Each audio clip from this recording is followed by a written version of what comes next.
우리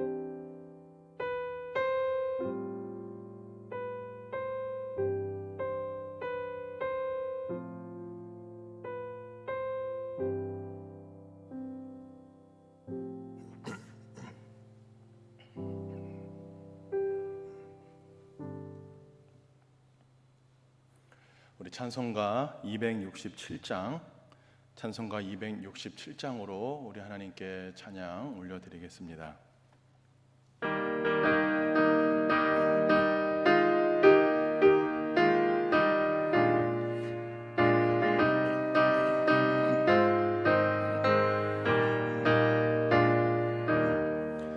주의 확실한 약속의 말씀 듣고 주만 믿으면 구원을 얻으리라.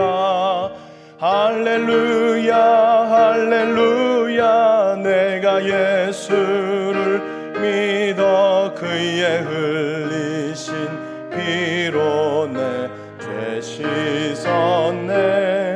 할렐루야 할렐루야, 내가 예수를 믿어 그의 흘리신 피로 내 죄 씻었네. 나의 갈 길이 험하고 위험하나 항상 예수의 도우심 믿고 가네. 할렐루야 할렐루야, 내가 예수를 믿어 그의 흘리신 피로 내 죄 씻었네. 할렐루야 할렐루야, 내가 예수를 믿어 그의 흘리신 피로 내 죄 씻었네. 주의 보좌에 전사들 둘러서서 우리 구주를 높이어 찬양하네. 할렐루야 할렐루야, 내가 예수를 믿어 그의 흘리신 피로 내 죄 씻었네. 할렐루야 할렐루야, 내가 예수를 믿어 그의 흘리신 피로 내 죄 씻었네. 예언자들과 왕들도 반열대로 황금 길 따라 나와 찬송하네. 할렐루야 할렐루야, 내가 예수를 믿어 그의 흘리신 피로 내 죄 씻었네. 할렐루야 할렐루야, 내가 예수를 믿어 그의 흘리신 피로 내 죄 씻었네. 우리 모두 다 그 반열 뒤따르며 함께 즐거운 찬송을 부르리라. 할렐루야 할렐루야, 내가 예수를 믿어 그의 흘리신 피로 내 죄 씻었네. 할렐루야 할렐루야, 내가 예수를 믿어 그의 흘리신 피로 내 죄 씻었네. 아멘. 오늘 하나님께서 우리에게 주시는 말씀은 역대하 24장 17절에서 21절까지의 말씀입니다.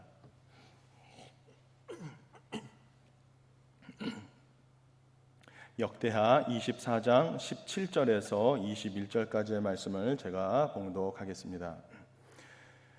여호야다가 죽은 후에 유다 방백들이 와서 왕에게 절하매 왕이 그들의 말을 듣고 그의 조상들의 하나님 여호와의 전을 버리고 아세라 목상과 우상을 섬겼으므로 그 죄로 말미암아 진노가 유다와 예루살렘에 임하니라. 그러나 여호와께서 그들에게 선지자를 보내사 다시 여호와에게로 돌아오게 하려 하심에 선지자들이 그들에게 경고하였으나 듣지 아니하니라. 이에 하나님의 영이 제사장 여호야다의 아들 스가랴를 감동시키심에 그가 백성 앞에 높이 서서 그들에게 이르되 하나님이 이같이 말씀하시기를 너희가 어찌하여 여호와의 명령을 거역하여 스스로 형통하지 못하게 하느냐 하셨나니 너희가 여호와를 버렸으므로 여호와께서도 너희를 버리셨느니라 하나 무리가 함께 꾀하고 왕의 명령을 따라 그를 여호와의 전뜰 안에서 돌로 쳐 죽였더라. 아멘. 할렐루야. 오늘도 참으로 좋은 날입니다. 오늘 하루도 저와 여러분의 삶이 하나님 보시기에, 하나님 보실 때 기쁨이 되는 복된 한 날을 살아내는 저와 여러분의 삶 되기를 축복합니다. 어제 말씀드린 대로 여호와스의 통치기는 제사장 여호야다의 죽음을 전후로 극명하게 갈라집니다. 여호야다가 살아있는 동안 요아스는 여호와 보시기에 선을 행하였습니다. 하나님께 매일 번제를 드릴 수 있도록 성전 보수 및 수리도 단행하였습니다. 그러나 여호야다가 130세에 죽은 후 요아스는 오늘 본문 17절에 보면 유다 지도자들이 찾아와 그에게 절하자 그들의 말을 듣게 됩니다. 어떤 말이었을까요? 바로 여호와 하나님을 버리고 다시금 바알로 돌아가야 한다는 어찌 보면 수구 세력들이었지 않았을까 싶습니다. 그러자 요아스는 18절 하나님 여호와의 전을 버리고 아세라 목상과 우상을 섬기게 됩니다. 그러자 하나님의 진노가 임합니다. 그러나 19절에 여호와께서 선지자를 보내십니다. 다시 여호와께 돌아오라. 그렇게 말씀해 주시고 경고해 주십니다. 그러나 19절 말씀 보시면 알겠지만 듣지 않습니다. 그러나 하나님은 포기하지 않으시고 다시 말씀해 주십니다. 20절 여호야다의 아들 스가랴를 감동시키셔서 이렇게 말씀하시죠. 어찌하여 여호와의 명령을 거역하여 스스로 형통하지 못하게 하느냐 너희가 여호와를 버렸으므로 여호와께서도 너희를 버리셨느니라. 그렇게 말씀하십니다. 강력하게 경고하고 돌아오라고 하나님은 말씀하시는 거죠. 그러나 21절 보면 어떻게 합니까? 여호야다의 아들입니다. 여호야다의 아들 스가랴가 어떻게 됩니까? 요아스는 여호야다, 어떻게 보면 은인인데요. 그 은인의 아들의 말도 이제 듣지 않고 결국에는 돌로 쳐서 여호야다의 아들 스가랴를 죽이게 됩니다. 그러자 하나님께서는 24절에 적은 아람 군대를 통해서 요아스에게 부상을 입히게 하시고 25절에 부상당하여 침상에 누워 있을 때 그의 신하들이 그를 결국에는 죽여버리는 그런 이야기가 오늘 전체 줄거리가 되겠습니다. 여호야다와 함께 있을 때는 정말 완전 상반된 하나님의 마음을 아프게 하는 삶을 살아가는 요아스의 모습이 오늘 본문에 이렇게 고스란히 잘 나타나져 있습니다. 참으로 전체적으로 읽을 때 얼마나 안타까운 내용이 아닌 수 없습니다. 참 가슴이 아픈 내용이에요. 저는 오늘 이 말씀을 묵상하면서 이렇게 참 몇 가지를 생각해 보았습니다. 첫 번째는 간접 신앙은 위험하다. 간접 신앙의 위험성입니다. 여러분, 요아스는 어떻게 보면 모태 신앙 비슷합니다. 그는 심지어 성전에서 자라난 사람 아닙니까? 제사장 여호야다를 통해 율법도 배우고 예배도 드렸을 겁니다. 그런데 안타까운 사실은 그 여호야다의 신앙이 요아스에게 온전히 전해지지 않았고 어쩌면 이 요아스도 여호야다가 이끄는 대로 눈치 보며 그냥 어릴 적부터 타성에 젖어 신앙생활한 것은 아니었나 싶습니다. 성전 보수도 하고 수리도 하고 외적인 사역 잘 감당했지만 그의 내면엔 정작 하나님이 없었다라는 것이죠. 그가 직접 만난, 그가 직접 체험한 하나님은 없었던 것 같습니다. 어릴 적부터 성전에서 자라면서 수없이 하나님에 대하여 들었을 것입니다. 제사장 고모부를 통해서 얼마나 많이 들었겠습니까? 그러나 그가 직접 만난 하나님은 없었다. 성전도 보수하고 수리하는 업적도 이루었지만, 오늘날로 보면 종교적으로도 큰 업적 이루었지만 실제로 그의 가슴 속엔 하나님이 없었다. 내 안에 하나님이 없다. 하나님을 향한 진지한 고민이 없었던 것이죠. 필립 얀시가 지은 내 안에 하나님이 없다라는 책 한번 좀 읽어보시면 좋겠습니다. 진지한 신앙에 고민이 없었던 거예요. 그냥 탓성에 젖어서 어릴 때부터 교회 나와서 예배 드리고 그냥 하던 대로 종교생활 했던 겁니다. 진지한 하나님을 향한 회의감도 없고 의심도 없었고요. 그러한 갈등과 고민이 전혀 없는, 결국에는 결정적인 순간에 하나님을 버려버리게 되는. 여러분, 우리가 하나님의 말씀을 매일 듣지 않습니까? 큐티도 합니다. 중요한 것은 내 말씀으로 받는 것이 참 중요합니다. 직접 하나님의 말씀을 듣는 것이 중요하죠. 간접 신앙을 벗어나야 합니다. 한 말씀이라도 내게 들려주시는 주의 음성을 들어야 합니다. 그것 없이는 다 사라져버리고 말죠. 복 있는 사람은 하나님의 말씀을 묵상하고 그 말씀으로 주와 교제하는 사람입니다. 그런데 오늘 요아스는 주와 동행하는 그 실제가 없는 사람, 그 대표적인 모습 같습니다. 여호야다라고 하는 신앙 좋은 고모부가 없자 바로 타락하고 변질되는 것 보면 말입니다. 그래서 여러분, 오히려 신앙 좋은 부모 밑에서 자란 자녀들이 그 밑에서 신앙이 정말 좋은 그런 부모님 밑에서 자란 그 자녀들 중에 신앙을 버려버리는 그러한 자녀들도 많이 있는 것을 우리가 보게 됩니다. 또는 목회자 자녀는 뭐 아니면 도다, 이런 유명한 말도 있지 않습니까? 왜냐하면 어릴 적부터 하나님에 대해서 듣습니다. 가정 예배도 드립니다. 밥 먹을 땐 기도해야지 듣습니다. 그런데 이렇게 본인들이 그렇게 부모님에 의해서 어떤 권위자에 의해서 신앙생활을 어릴 적부터 해왔기 때문에 어떻게 보면 본인들이 하나님을 안다고 생각하는 거죠. 그러나 직접 하나님을 만나고 하나님 만남에 대한 체험이 없다면 나중에 장성하여 신앙 좋은 부모님 곁을 떠나게 될 때라든지 그 권위자가 없어질 때에는 하나님을 떠나버리고 하나님을 부인하는 일까지 일어나는 것을 우리는 종종 보게 됩니다.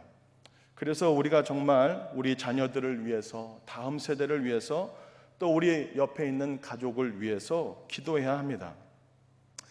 지난주에 우리 김상래 목사님 설교해 주신 것처럼 하나님을 먼저 만난 저와 여러분들이 책임감을 갖고 정말 우리의 자녀들이, 또 우리 이웃들이, 또 내 남편이, 내 아내가 하나님을 직접 만날 수 있도록 정말로 간절히 우리가 기도해야 할 줄로 믿습니다. 여러분, 사과를 먹어보지 않고도 사과에 대해서 얼마든지 말할 수 있습니다. 사과는 빨갛고 깎으면은 막 하얀색이 있는데 그걸 씹으면은 막 사과즙이 나오고 새콤하고 달콤하고, 근데 한 번도 안 먹어봤어요. 그러면서도 말은 잘할 수 있습니다. 진짜 사과를 아는 것은 그 사과를 한 입 베어서 물어서 먹으면 이게 사과가 이런 것이구나 알 수 있는데, 여러분, 이게 간접 신앙이 그렇게 위험합니다. 하나님에 대해 말하고 또 교회 오래 다니면서 하나님에 관하여 말할 수 있습니다. 그러나 직접 하나님을 내가 만나고 체험하고 그분을 말하는 것 다른 부분입니다. 새벽에 나온 사랑하는 성도 여러분, 또 온라인을 통해서 예배드리는 성도 여러분, 하나님을 더 깊이 만나고 직접 하나님을 체험하는 저와 여러분 되시기를 예수님의 이름으로 간절히 축복합니다. 시편 34편 8절에 이렇게 말씀하지 않습니까? 너희는 여호와의 선하심을 맛보아 알지어다.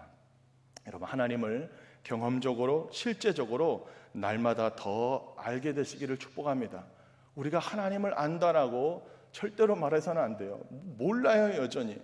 여러분, 30년 같이 산 부부도 아직도 모른다고 하지 않습니까? 내 옆에 있는 아내도 우리가 함께 살면서 모르는데 우리가 영원하신 하나님을 알면은 얼마나 알 수 있겠습니까? 정말 하나님을 모르는데도 아는 척하고 다 안다 생각하니까 평생 하나님을 직접 못 만날 수도 있어요. 하나님을 직접 경험하고 만날 수 있는 저와 여러분 되시기를 예수님의 이름으로 간절히 축복합니다. 자, 그렇다면 어떻게 우리가 하나님을 직접 만나고 하나님을 직접 경험하고 알 수 있을까요? 그것은 바로 말씀 체험이에요. 하나님의 말씀의 체험이 있어야 됩니다. 여러분, 하나님은 말씀과 함께 역사하시는 분이고 말씀하시는 하나님이고 성령님도 말씀과 함께 역사하는 영입니다. 오늘 하나님께서는 선지자들을 통해서 또 여호야다의 아들 스가랴를 통해서 요아스에게 말씀해 주십니다. 근데 문제는 그 말씀을 19절에 보면은 듣지 않습니다. 듣지 않아요. 오히려 그 말씀을 전해주는 스가랴를 돌로 쳐서 죽여버립니다. 오늘날 현대인들은 죄에 관한 설교, 우리의 마음을 찌르는 설교를 듣기 싫어한다고 하죠. 다시 말하여 우리의 실체를 드러내는 말씀 듣기 싫어합니다. 저와 여러분은 어떠십니까? 말씀을 들을 때 이렇게 어떻게 보면 두 가지 반응으로 나타납니다. 이를 갈거나 가슴을 치거나. 저와 여러분은 어떤 반응입니까? 초대교회 성령이 충만한 사도들이 말씀을 전했을 때도 두 가지 반응밖에 없어요. 이를 갈거나 돌로 쳐 죽이면서 그렇게 하거나 자신의 가슴을 치며 회개에 이르거나. 저와 여러분은 어떠하십니까? 여러분, 성경은 3분의 2가 교훈이에요. 디모데후서 3장 16절에 모든 성경은 하나님의 감동으로 된 것으로 교훈과 책망과 바르게 함과 의로 교육하기에 유익하나니 라고 말씀했습니다. 교훈과 책망과 바르게 하는 말씀은 우리의 가슴을 찌르는 말씀이에요. 우리의 실체를 드러내는 말씀이에요. 우리의 마음을 아프게 합니다. 그러나 그것이 우리를 그리스도의 십자가로, 예수 그리스도의 보혈로 우리를 이끌어 줍니다.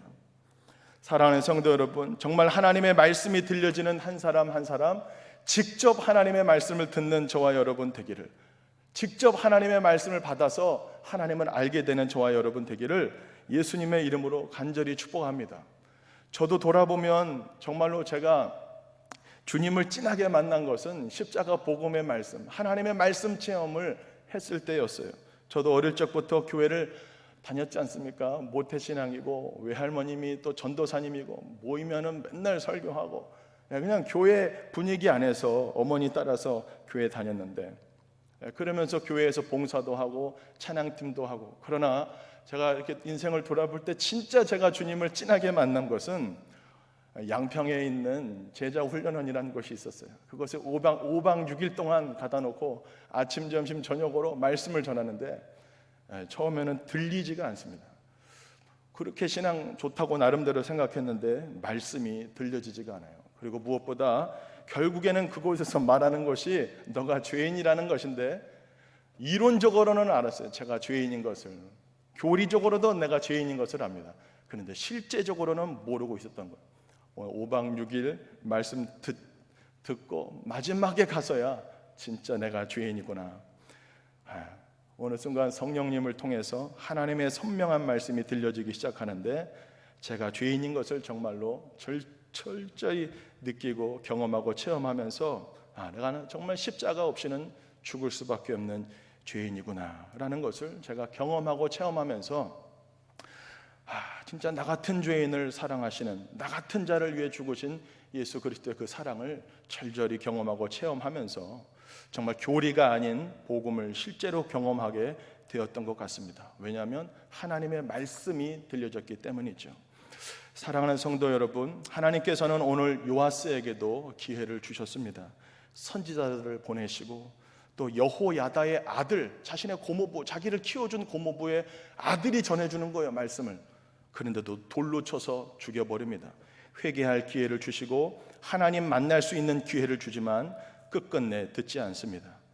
사랑하는 성도 여러분, 우리에게 들려주시는 하나님의 말씀 잘 들을 수 있는 저와 여러분 되시기를 축복합니다. 요한복음 5장 25절에 진실로 진실로 너희에게 이르노니 죽은 자들이 하나님의 아들의 음성을 들을 때가 오나니 곧 이때라. 듣는 자는 살아나리라 말씀하셨습니다. 듣지 않는 우리의 마음을 회개하고 누가 강단에 서서 하나님의 말씀을 전하든 다 은혜 받겠습니다. 그러한 마음 되도록 기도하시고 정말 하나님의 말씀을 잘 받아서 하나님을 직접 만나 하나님의 기쁨이 되는 저와 여러분의 인생 되기를 축복합니다. 말씀을 맺습니다. 오늘 요아스를 보면서 여호야다가 죽자 바로 우상을 숭배했던 모습을 보며 간접 신앙의 위험성을 보게 됩니다. 귀로만 들었던 하나님, 그 귀로만 들었던 하나님, 그 하나님을 눈으로 보게 되는 저와 여러분 되기를 축복하고요. 정말로 그 복이 우리 자신과 우리 자녀들에게, 가족들에게 임하게 되기를 축복합니다. 나가 하나님을 온전히 알고 만나게 하는 하나님의 말씀이, 그 하나님의 선명한 말씀이 저와 여러분의 심령에 정말 설교를 들을 때나 큐티를 할 때나 성경 공부할 때나 그 하나님의 선명한 말씀이 진짜로 들려져서 회개함에 이르러 하나님의 기쁨이 되는 그런 복된 인생을 살아내는 저와 여러분, 또 여러분의 자녀들, 또 남편과 아내, 또 여러분의 가족들 되시기를 예수님의 이름으로 간절히 축복합니다. 우리 함께 기도하겠습니다. 살아계신 아버지 하나님, 오늘 요아스의 모습 성경을 읽어보면서 참으로 안타까움을 금하지 않을 수가 없습니다. 간접 신앙의 위험성을 보게 됩니다. 아버지 하나님, 우리 자신이 하나님의 말씀을 매일 받게 하여 주시옵소서. 하나님의 말씀이 설교단에서 또 큐티를 할 때, 성경 공부를 할 때에 실제로 나에게 들려지게 하여 주옵소서. 말씀 체험이 있게 해주시고 하여 하나님 앞에 온전히 내가 죄인인 것을 깨닫고 나 같은 죄인을 사랑하시는 그 하나님의 사랑을 진실로 깨달아 하나님과 날마다 교제하며 주님과 동행하는 실제가 있는 진짜 그리스도인 주의 백성들 다 되게 하여 주옵소서. 하나님 아버지, 우리의 자녀들 또 우리의 가족들 하나님을 직접 만나게 하여 주옵소서. 우리가 이 기도 제목을 놓고 책임감을 가지고 더 기도할 수 있도록 주여 역사해 주시옵소서. 모든 것 감사드리며 살아계신 예수님의 이름으로 기도합니다. 아멘.